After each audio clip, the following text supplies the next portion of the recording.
Thailand के prime minister ने एक बयान दिया है। वो कहते हैं कि अगर आप दुनिया के अंदर वैल्यूज हासिल करना चाहते हैं तो हिंदुओं का जो रहन सहन है, जो उनका स्टाइल है, जो उनका दुनिया में बातचीत करने का वे है, आप उसे अपनाएंगे तभी दुनिया में आप आगे बढ़ सकते हैं। More and more people discover about Sanatan Dharma, the more and more people discover about the power of Sanatan Dharma, it will be the biggest existential crisis to both the Abrahamic faiths. International Hindu conference हो रही थी जहां पर खड़े होकर Thailand के prime minister ने ये स्टेटमेंट दी है और उनका ये कहना है कि दुनिया में जितनी भी जंगें हो रही हैं, दुनिया में जितनी भी कंट्रोवर्सी फैली हुई है, अगर उसमें पीस कायम करना है, अगर उन जंगों को रोकना है तो हिंदुत्व की वैल्यूज को समझना पड़ेगा। जैसे दुनिया चढ़ते सूरज को सलाम करती है, अभी इंडिया और चाइना जैसे इनकी इकोनॉमी बूस्ट कर रही है। तो यूएई में भी इंडिया के जो नेशनल एंथम्स हैं वो भी अपने बच्चों को पढ़ाए जाते हैं। उसके अलावा भगवत गीता सऊदीया के सिलेबस में शामिल है। हाँ जी, पैसा एक ऐसी चीज है कि पाकिस्तान अपनी माँ और बेटी बेचता है। अरे जाने दे, भारत को चांद पे, जन्नत में तो हम ही जाएंगे।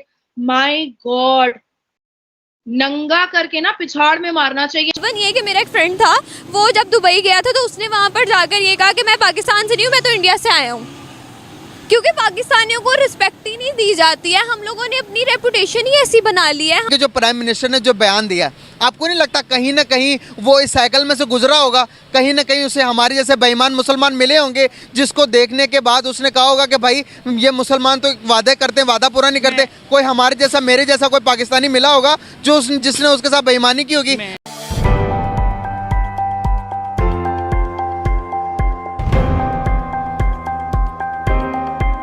नमस्कार दोस्तों, स्वागत है आप सबका हमारा YouTube चैनल पे। दोस्तों, आप सब जानते हो इस वक्त पूरी दुनिया भर में अशांति फैली हुई है, जहां एक तरफ रशिया और यूक्रेन में एक बहुत बड़ा जंग छिड़ा हुआ है और वहीं दूसरी तरफ एक और जंग स्टार्ट हो चुकी है, वो है इजराइल और हमास की। और दोस्तों, इसके साथ साथ और भी छोटे मोटे विवाद चल रहे हैं एक दूसरे कंट्रीज़ के साथ। तो दोस्तों, इसी बीच एक थाईलैंड के प्राइम मिनिस्टर ने एक बड़ी स्टेटमेंट दी है हिंदुज़म के पर। उन्होंने कहा है कि अगर पूरी दुनिया भर में शांति लानी है तो हमें हिंदुज़म का वैल्यूज़ को फॉलो करना पड़ेगा, क्योंकि हमें हिंदुज़म हमेशा से एक दूसरे से प्यार करना, एक दूसरे के साथ मिलजुल कर रहना सिखाता है। तो चलिए दोस्तों, इसी पर आगे पाकिस्तानी मीडिया का रिएक्शन देखते हैं। अगर आपको वीडियो पसंद आए तो वीडियो को लाइक करें और हमारे चैनल को सब्सक्राइब कर लें।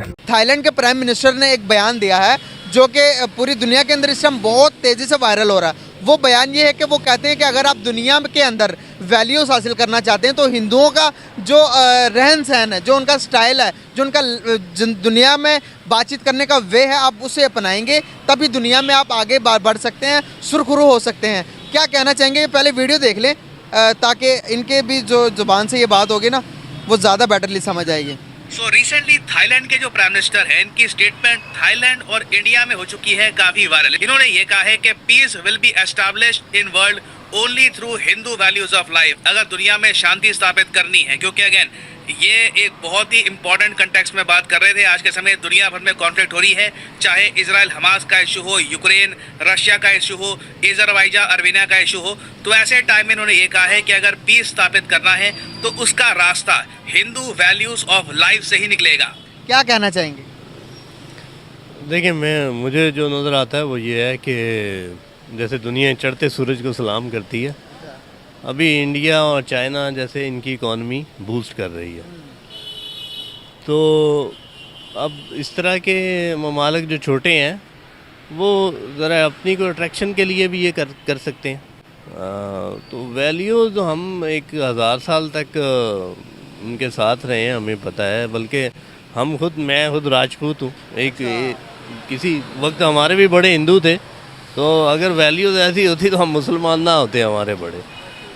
तो ये चीज़ें हैं कि असल में जब जो मुल्क ऊपर जा रहा है, जिसकी इकॉनमी बूस्ट कर रही होती है, तो लोग हमारी भी होती है तवज्जो कि हम लोग भी जाएं। जी, अमेरिका ऊपर जा रहा है तो हम वहाँ के वीज़े लें, ठीक है। तो ये है, मतलब कि चढ़ते सूरज को सलाम है, वैल्यू को सलाम है। जो नज़र आ रहा है वो यही है कि उनके कोई फाइनेंशियल मामलात होंगे इंडिया के साथ, इस वजह से शायद उन्होंने बयान दिया हो। तो वक्त की वैल्यूज चेंज होगी, वक्त की जो थिंकिंग थी वो चेंज होगी हर चीज़ को लेके। अब दुनिया का जो सबसे बड़ा मजहब हो चुका वो पैसा हो चुका, वो वेल्थ हो चुकी है। अगर एक टाइम था कि वेल्थ के लिहाज से अगर हम बात करें तो हम ठीक ठाक थे, नॉर्मल थे। अगर 80s में जाएंगे 90s में जाएंगे नॉर्मल चल रहे थे हम। हमने 90s के अंदर हमने एटॉमिक पावर भी बन गए। एटॉमिक पावर बनने से मिडिल ईस्ट हमारी तरफ बहुत ज़्यादा अट्रैक्ट हुआ, दुनिया हमारी तरफ बहुत अट्रैक्ट हुई। पाकिस्तान की कोई वैल्यू थी दुनिया में। आज हम अपनी वैल्यूज़ को तब्दील ना कर पाए, हम अपने माइंडसेट को चेंज ना कर पाए, हम फाइनेंशियल मतलब इंडिपेंडेंट की तरफ नहीं जा पाए। आज दुनिया हमें नहीं पूछती। दुनिया को क्या वजूहत है, मिडिल ईस्ट ने भी हमें छोड़ दिया। क्या वजूहत है कि इंडिया की वाहवाही होती है हर तरफ, उन्हें पूजा जाता है, उन्हें बुलाया जाता है, उनके प्राइम मिनिस्टर को रेड कारपेट के अंदर बुलाया जाता है। जब किसी भी मुल्क में जाते हैं तो 15 दिन पहले इत्माम शुरू होते हैं। दूसरे नंबर पर उनके प्राइम मिनिस्टर खुद आते हैं उनका इस्तकबाल करने के लिए। हमें ये वैल्यूज़ क्यों नहीं मिलती? मुझे जो नज़र आता है वो ये है कि पाकिस्तान में क्वालिटी ऑफ एजुकेशन जो है उसकी कमी है, और हमारे मुकाबले जो हमारा पड़ोसी मुल्क है उन्होंने अपनी एजुकेशन के ऊपर हमसे ज़्यादा तवज्जो दी है। तो हालांकि हम दुनिया में 5वें या 6ठे नंबर पे हैं पॉपुलेशन के हिसाब से, हमारी इकॉनमी 5वें 6ठे पे नहीं है, शायद वो 40 या उसके आसपास है। जी जी, हमारी जो इकोनॉमी है वो अफगानिस्तान बांग्लादेश से भी पीछे रह गई हुई है। क्या कहेंगे कि क्या हमने इस मुल्क के बारे में ये सोचा था कि ये हालात देखने पड़ जाएंगे कि एक टाइम ऐसा आएगा कि अफगानिस्तान भी हमसे आगे निकल जाएगा? बिल्कुल, ये बड़ी अफसोसनाक है हमारे लिए, शर्मिंदगी की बात भी है। लेकिन हमें अपनी जो एजुकेशन है उसकी क्वालिटी को बेहतर करना चाहिए। अगर हम दुनिया की बात करते हैं, यूएई ने ऑफिशियल हॉलिडे की अनाउंसमेंट की दिवाली के ऊपर। अगर हम यूएस की बात करते हैं तो यूएस ने नेशनल हॉलिडे कह दिया 15 अगस्त को, दिवाली को। हिंदू फेस्टिवल्स को वो बहुत प्रमोट करते हैं, इंडिया के कल्चर को बहुत प्रमोट करते हैं, इंडिया के फेस्टिवल्स को बहुत प्रमोट करते हैं, चाहे वो जितनी ही बड़ी सुपर पावर्स क्यों ना हो। इसके पीछे की क्या वजह है? अगर वो इस चीज़ों को प्रमोट करते भी हैं तो मुझे नहीं लगता कि ये बुरी बात है, क्योंकि हमारे पाकिस्तानी भी अगर इस तरह से अचीवमेंट्स करते हैं, सबसे बड़ी बात ये आती है कि इंडिया की अचीवमेंट्स देखी जाती हैं। जो कुछ वो कर रहे हैं उसकी वजह से बाकी कंट्रीज़, अदर कंट्रीज़ जितनी भी हैं वो उन्हें सपोर्ट करती हैं, उन्हें अप्रिशिएट करती हैं, और जो उनके हॉलीडेज़ हैं उनके जो इवेंट्स हैं वो भी वो सेलिब्रेट करती हैं। अगर हम कनाडा में देखें, इन सब जगहों पर देखें, तो यूएई में भी इंडिया के जो नेशनल एंथम्स हैं वो भी अपने बच्चों को पढ़ाए जाते हैं। उसके अलावा भगवत गीता सऊदीया के सिलेबस में शामिल है। हाँ जी, देखें, अब हम कहते हैं कि वो सबसे ज़्यादा, उनसे ज़्यादा तो मुस्लिम रियासत कोई भी नहीं हो सकती कि यहाँ पे हम मुसलमान हैं, हमारा ईमान है, वहाँ पे खाना काबा और मस्जिद नबवी भी है, वहाँ पर जाके मुसलमान हज उम्रा करते हैं। तो जब उस मुल्क में ये चीज़ें हो रही हैं तो फिर हम क्यों इस चीज़ पे प्रोपेगेंडा उठाते हैं कि नहीं जी, इंडिया को क्यों इतना प्रेफर किया जाता है, हर जगह पर इंडिया इंडिया क्यों हो रही होती है? ये हम लोगों की जस्ट घटिया मेंटालिटी है पाकिस्तानियों की। मैं भी कहती हूँ कि मेरी भी पहले ऐसी होती थी कि हम, आपकी भी होती होगी, मेरी भी होती थी कि हम लोग पाकिस्तानी थे, हम कहते थे कि इंडिया ऐसा इंडिया वैसा, लेकिन और रिसर्च बिल्कुल हमें जब नहीं पता था, अब हमें पता है तो अब हम कहते हैं कि नहीं ये गलत है। हम लोगों को जो बुक्स पढ़ाई गई हैं, जिस तरह से हमें आज़ादियाँ दिलवाई गई हैं, वो तो आज़ादियाँ भी झूठी हैं अगर हम देखें तो। और अगर हम दूसरी साइड पर आते हैं तो निम्रा ये भी देखें ना कि अगर इंडिया की चीज़ों को प्रमोट किया जाता है, उनकी दिवाली मनाई जाती है, पाकिस्तान में मनाई जाती है, पंजाब यूनिवर्सिटी, पंजाब कॉलेजेस, वहाँ पर जाके बच्चों को देखें होली डे मनाया जाता है। उसी कॉलेज की हूँ और लास्ट डे पर होली मनाई जाती है, कलर्स फेंके जाते हैं।